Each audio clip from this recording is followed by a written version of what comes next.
Ano yung puno? Tree. Ano yung lamesa? Table. Ano yung upuan? Ano yan? Ano? Ha?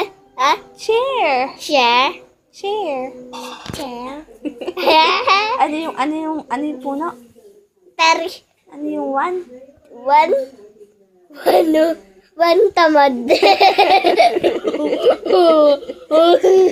Ano yung two? Bakit? Tuugat. Ano yun? Ayan.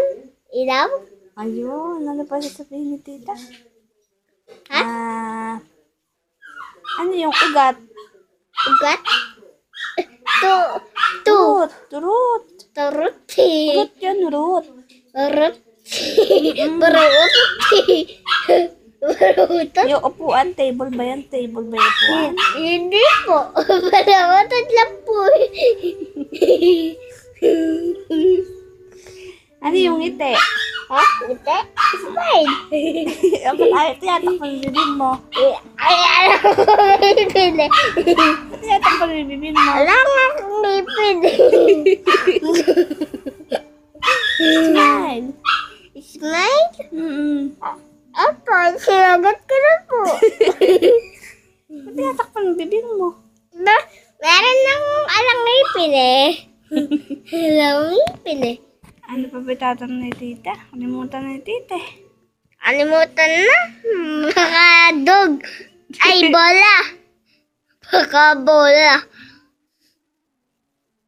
Pao ng ilong? Ano yung English ng ilong? Ilong? Pwede lip. Dahon yan eh.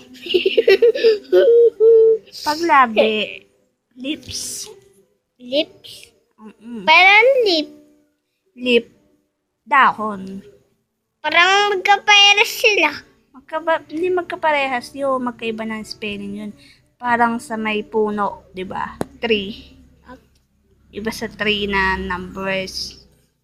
Sa two. Two. Tuugat. Tuga. Tugat?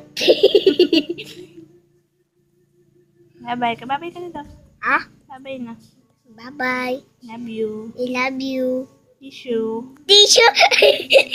Tissue. Panghugas ng pet yan eh. Tissue. Tissue. Tissue.